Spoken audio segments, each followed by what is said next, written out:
Olá, pessoal. Vamos conversar um pouquinho sobre os principais tópicos de topografia e geoprocessamento. Aqui nós vamos ter uma breve revisão até a nossa agenda 5. Vamos olhar juntos, então?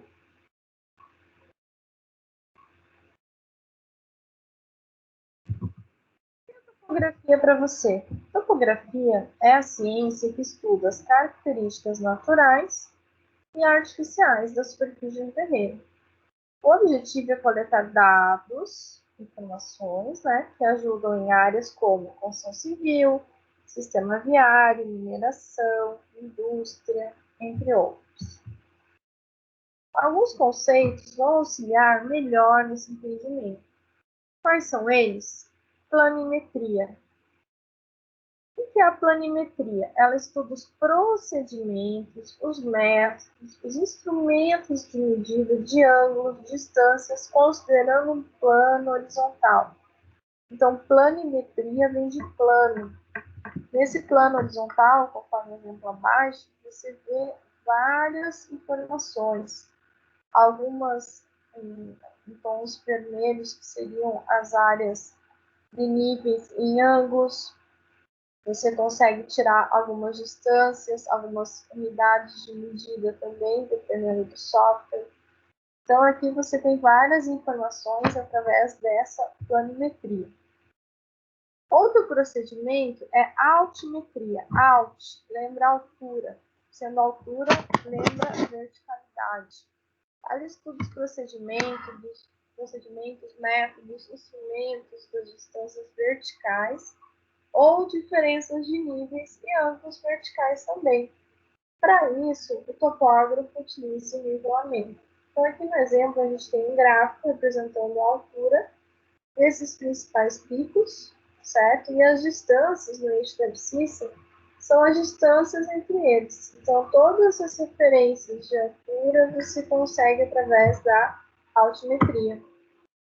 E, por último, nós temos a planialtimetria, que nada mais é que técnicas de planimetria, representadas no plano, e a altimetria, representadas em alturas, para a construção de plantas com curvas de níveis. Então, aqui no exemplo, a gente tem uma representação de imagem de um plano, onde as linhas referenciadas com cores nas legendas referenciam os níveis em determinada região.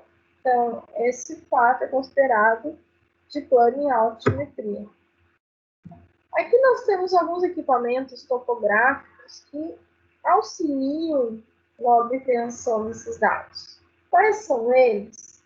Nós temos o teodolito, que são equipamentos destinados à medição de ângulos, tanto horizontais como verticais, objetivando a determinação desses ângulos internos ou externos de uma poligonal, bem como a posição de determinados detalhes necessários ao levantamento.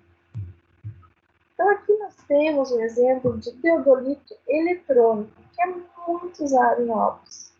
Ele é um dispositivo com ótica de alto rendimento, facilidade de utilização e extremamente confiável. Nesse aparelho é permitido adaptar outros equipamentos de medição, como os distanciômetros ou treino eletrônico. Quais são esses outros equipamentos capazes de auxiliar no resgate dessas informações adicionais? Os distanciômetros eletrônicos é um equipamento exclusivo para medição de quê? Distância horizontal, vertical e inclinada. Ele utiliza uma luz infravermelha, ou seja, um laser no auxílio da medição dessas distâncias. É normalmente acoplado ao teodolito óptico prismático ou a esse eletrônico que acabamos de ver aqui. Nós temos também o prisma. O prisma é um espelho circular com várias faces cúbicas, utilizado acoplado a esse tripé. Ele auxilia na reflexão de um sinal emitido pelo aparelho precisamente na medição, a mesma direção em que foi recebido. Então, ele vai auxiliar nas medidas. Os aeromodelos é um termo genérico para se referir a aeromodelos utilizados para as aplicações não comerciais, ou seja, recreativas. Alguns deles, como o volante RPA, referem-se a aeromodelos utilizados para fins comerciais e institucionais, incluindo o quê? Levantamentos topográficos, devido à sua agilidade e por economizarem mão de obra na realização dos levantamentos. Eles são extremamente coletados por fotogrametria aérea, com utilização de um sensor, podendo utilizar também o GPS. Então, pessoal, há um tempo atrás, esse equipamento nem existia, na verdade. E hoje em dia ele é super utilizado. E tem um super potencial para resgate dessas informações. Os topógrafos utilizam muito em regiões que não conseguem chegar, então eles são facilmente ajustados por controle remoto e podem chegar aos difíceis lugares de acesso. Aqui nós temos um exemplo de utilização de um teodolito. Então, nesse teodolito, nessa foto aqui, a gente consegue fazer uma leitura dos pontos de locação. Então, que a pessoa vai querer fazer a fundação e pede o auxílio de um topógrafo para fazer a verificação desses pontos. Isso é muito comum na construção civil, essa execução batendo esses pontos por um teodolito eletrônico. Aqui tem uma revisãozinha das unidades de medida que a gente consegue fazer uma verificação em relação aos metros. Então, aqui, por exemplo, a gente tem 1 quilômetro, quantos metros são? 10 na 3. O quê? Metros. Aqui a gente tem 1 milímetro, quanto que equivale em metros? 10 na menos 3. Então, isso, na verdade, pessoal, é uma breve revisão e é bem importante vocês terem essa configuração para não errar nas distâncias. Aqui a gente vê uma conversão de centímetro para centímetro quadrado e essa conversão é pela questão referencial dos metros. Então, aqui, por exemplo, a gente tem 1 metro que equivale a quê? 100 centímetros. 1 metro quadrado, é só colocar o quadrado aqui, e a gente tem 100 centímetros ao quadrado, que vai ser 10.000 centímetros quadrados. E aqui, começando a falar sobre mapa, carta e planta, a gente tem algumas diferenças que são fáceis de visualizar. Essas diferenças são quais? O mapa, ele possui uma escala pequena, poucos detalhes e áreas extremamente grandes. Então, aqui a gente consegue identificar quem? Um mapa. Né? Então, a gente tem uma quantidade de continentes gigante, mas nós temos poucos detalhes. Na verdade, o desenho só do continente, em escala muito pequena. A carta, o que é? É uma questão mediana entre mapa e planta. Por ela ser uma informação mediana, ela tem uma escala média, ela tem uma riqueza de detalhes médio também, e são áreas específicas. Então, aqui a gente pode ver, por exemplo, um bairro ou uma cidade passando. Então, não é nem muito geral, né, com uma área muito grande, nem muito específica. E por último aqui, a gente tem a planta. Então, a planta ela é extremamente utilizada em obras. Né? Então, aqui, por exemplo, a gente tem uma escala grande, nós temos uma riqueza bem maior de detalhes, E nós temos áreas específicas menores. Então, por exemplo, a gente tem uma planta aqui referente a um jardim. A gente tem aqui uma planta referente a uma área destinada à área verde. Então, nós temos uma riqueza maior de detalhes. Você consegue ver as plantas, as árvores, outros detalhes construtivos. E começando a falar em mapa, é impossível não falar sobre coordenadas topográficas e UTMs. A topográfica é uma posição relativa a pontos da superfície terrestre. Então, a gente lembra muito das coordenadas x, y, coordenada x da abscissa e o y do ordenado.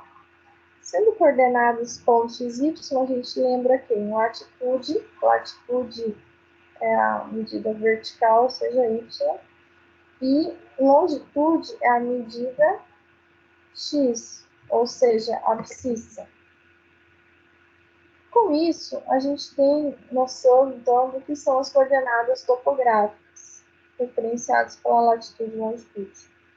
Já a coordenada UTM é um sistema de projeção cartográfica dividido em fusos horários, são 60 fusos, e cada fuso possui 6 graus de amplitude.